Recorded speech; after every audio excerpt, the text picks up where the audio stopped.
नमस्कार मित्रांनो, मंथन चॅनल मध्ये आपलं स्वागत आहे।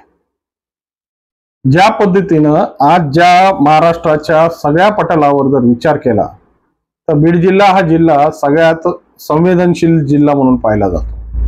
तो कोणत्याही बाबतीत असो, राजकीय बाबतीत असो, आर्थिक बाबतीत असो, सामाजिक परिस्थितीमध्ये असो किंवा दहशतीच्या विषया संदर्भात असो, या सगळ्या बाबतीत ज्या पद्धतीचा उच्छालेख या बीड जिल्ह्याने गाठलाय आणि या सगळ्या परिस्थितीची जर थोडीशी समीक्षा केली तर खऱ्या अर्थानं ज्या पद्धतीनं आमच्याकडं कायदा आणि सुव्यवस्था ज्या पद्धतीने रोखली चालली आहे किंवा ज्या पद्धतीने कायदा आणि सुव्यवस्थेचा प्रश्न हा नेहमी ऐरणीवर आहे, याचं मुख्य कारण काय?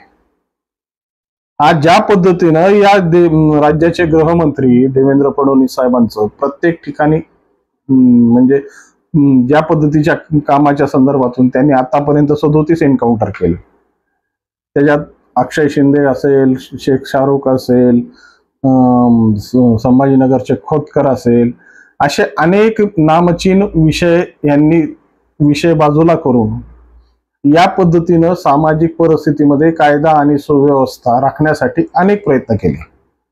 त्याच्यात मीरा भाईंदर मध्ये ज्या अचानक उसळलेल्या दंगलीमध्ये तिथल्या दंगलखोरांना जी अद्दल घडवणं असेल किंवा नागपूरमध्ये ज्या पद्धतीची दंगल हनुमान जयंतीच्या संदर्भातून किंवा त्या संदर्भातून जी दंगल झाली नागपूरमध्ये, त्याच्यामध्ये ते जो कोणी त्या दंगलीचा मुख्य प्रवर्तक किंवा जो मुख्य घडवणारा होता त्याचंही घर पाडून त्याला चांगल्या पद्धतीने अद्दल घडवली असेल, असे अनेक प्रश्न म्हणजे असे अनेक घटनांची चर्चा आता पटलावर होऊ लागलेल्या आहेत। पण वास्तविक स्वरूपात ज्या पद्धतीनं बीड जिल्ह्याची परिस्थिती हे वरच्यावर ढासळत चाललेली, कारण की ही परिस्थिती जेव्हा सुरू झाली तेव्हा खऱ्या अर्थानं या परिस्थितीच्या केंद्रबिंदूत होत्या त्यावेळेस मल्टीस्टेट ज्ञानराधा ही मल्टीस्टेट सगळ्यात प्रमुख भूमिकेत होती आणि या ज्ञानराधा मल्टीस्टेटच्या माध्यमातून ज्या पद्धतीने आज 6 लाख ठेवीदार उघड्यावर पडले किंवा त्यांच्या ठेवी या कधी मिळणार हा प्रश्न संभ्रमित करतोय। आणि या परिस्थितीमध्ये ज्या पद्धतीने ज्ञानराधा मल्टीस्टेटचा प्रश्न निकाली काढायला पाहिजे किंवा त्याच्यावर तपास व्हायला पाहिजे किंवा त्याच्यातले गुन्हेगार हे प्रशासनाच्या तावडीत पाहिजेत, परंतु याबद्दल जर थोडंसं अवलोकन केलं तर सगळ्यात मोठी परिस्थिती अडचणीची याच ठिकाणी येते।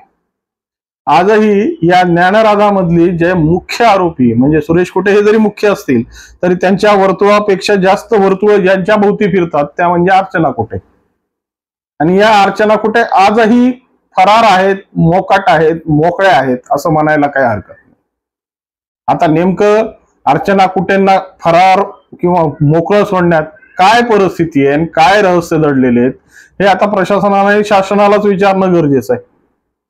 कारण की या परिस्थितीमध्ये ज्या पद्धतीनं बाकीच्या जिल्ह्यातल्या वलयांचा जो आमच्या जवळ भोवती वेखा मारला जातो, ज्या पद्धतीच्या वलयांची चर्चा होते त्या पद्धतीने या चर्चेमध्ये अर्चना कुटे आजपर्यंत प्रशासनाच्या तावडीत का सापडल्या नाहीत हाही प्रश्नार्थक चिन्ह निर्माण होतो। दुसरा प्रश्न निर्माण होतो की संतोष देशमुख प्रकरणातील जो आरोपी आहे कृष्ण आंधळे तोही आजही प्रशासनाच्या हाती लागलेला नाहीये, किंवा शिवराज दिवटे प्रकरण ज्या परिस्थितीत घडलं त्या परिस्थितीचंही अवलोकन केलं तर त्या पद्धतीची ज्या युवकांमध्ये ज्या पद्धतीची एक मस्तमावालपणा आहे तो आजही जिल्ह्यातला कमी झालेला नाही। ज्या पद्धतीनं दादा केंडकरच्या प्रकरण म्हणजे ते सातपुते याला ज्या पद्धतीने सातपुते का काहीतरी नाव आहे त्याला ज्या पद्धतीच्या मारहाणीचा व्हिडिओ व्हायरल झाल्यानंतर पुन्हा ती चर्चा बीड जिल्ह्याच्या पटलावर चांगल्या पद्धतीने उफाळून आली आणि ज्या पद्धतीने बीड जिल्ह्याची कायदा सुव्यवस्था कशा पद्धतीनं धोक्यात आली याचे अनेक दाखले मेन स्ट्रीम मीडियाने, वर्तमानपत्रांनी किंवा प्रत्येक माणसाच्या मुखात होते। मग ह्या सगळ्या घटना घडत असताना गृह मंत्रालय किंवा गृहमंत्री या बीड जिल्ह्याच्या बाबतीत हाताची घडी तोंडावर बोट का?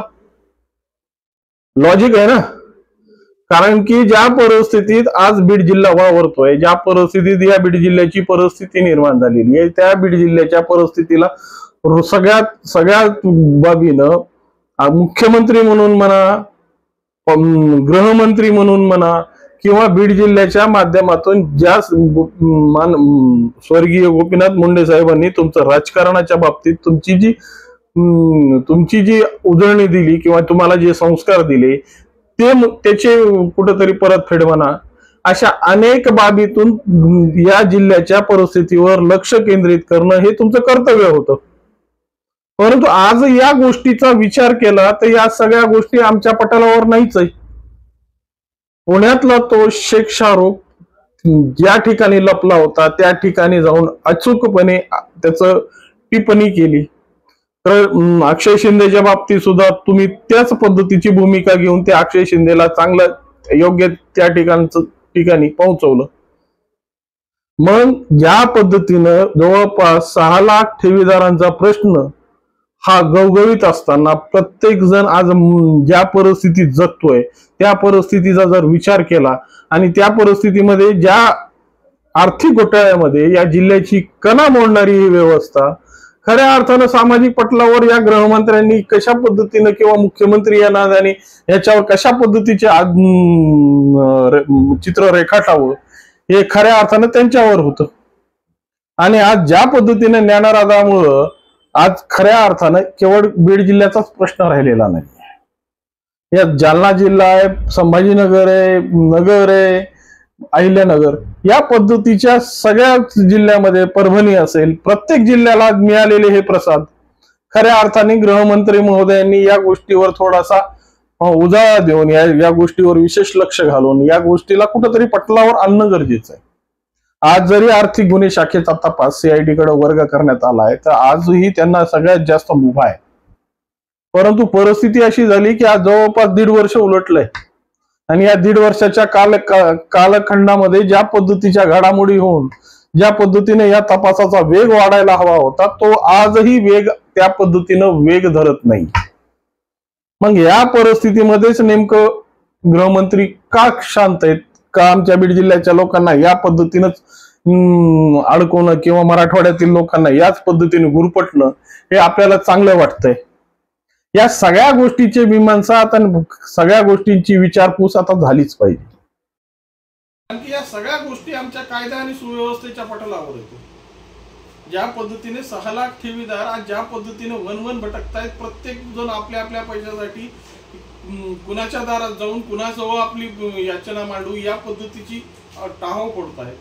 त्यांना कशा पद्धतीने या सगळ्या गोष्टीतून, ती गोष्ट राजस्थानीची असेल, साईरामची असेल किंवा मासाहेब जिजाऊ मल्टी स्टेटची असेल, या सगळ्या भोवती अशा पद्धतीची आवरणं बसली आहेत की ज्या पद्धतीनं प्रशासनाला या गोष्टीमध्ये काम करायचं त्या पद्धतीचे काम आज प्रशासनाकडून होत नाहीयेत. म्हणजे जिथं आहे त्यापेक्षा आम्ही कमीत कमी 10 वर्ष मागं लोटले गेलो आणि त्यामुळं आजही जिल्ह्याची परिस्थिती खऱ्या अर्थानं जी चालना मिळायला पाहिजे, ज्या पद्धतीची गती मिळायला पाहिजे त्या पद्धतीची गती आजही मिळालेली नाहीये. आणि ज्या पद्धतीनं मोदींचं लक्ष आहे किंवा मोदींचं जे प्रत्येक जिल्ह्यांमध्ये, प्रत्येक भागांमध्ये आपलं एक चांगल्या पद्धतीचं प्रशासनाचं किंवा शासनाचं कार्य हे पोहोचलं पाहिजे, ही जी वस्तुस्थिती मांडण्यासाठी अनेक प्रयत्न केले जात आहेत. परंतु या बीड जिल्ह्याच्या किंवा मराठवाड्याच्या ज्या काही मी चर्चित सांगितलेल्या जिल्ह्यांमध्ये या गोष्टींची चर्चा का होत नाहीये हाही सगळ्यात मोठा प्रश्न आहे. तुमच्याकडे भूमिका 2 आहेत, एक मुख्यमंत्री म्हणून पण आहेत आणि एक गृहमंत्री म्हणून पण आहेत. आणि या सगळ्या गोष्टींची सगळी जबाबदारी तुमच्यावर असताना या 6 लाख ठेवीदारांचा प्रश्न खऱ्या अर्थानं आज निकाली काढणं आणि त्याला मार्गस्थ करणं ही आपली नैतिक जबाबदारी आहे. तरीही आज या जिल्ह्यातल्या अनेक प्रश्नांना ज्या पद्धतीची बगल देऊन विकासापासून तर वंचितच आहेत, पण आमच्या स्वतःच्या पैशापासून सुद्धा आम्ही कशा पद्धतीने वंचित झालोय याचं प्रत्यक्ष उदाहरण म्हणजे या मल्टी स्टेट घोटाळे. त्यामुळं माननीय मुख्यमंत्री साहेब आणि या राज्याचे गृहमंत्री साहेब आपल्याला हात जोडून विनंती आहे की ज्या पद्धतीने बाकीच्या जिल्ह्यात तुम्ही बळ लावून ज्या पद्धतीची कायदा सुव्यवस्था आणि ज्या पद्धतीची शांतता प्रस्थापित करण्यासाठी पावलं उचलली त्या पद्धतीने या बीड जिल्ह्याच्याही पटलावर कायदा सुव्यवस्था आणि शांतता हे चांगल्या पद्धतीने नांदो याच्यासाठी जर प्रयत्न केले तर या बीड जिल्ह्याची जनता आपली आभारी राहील. नमस्कार. अमोल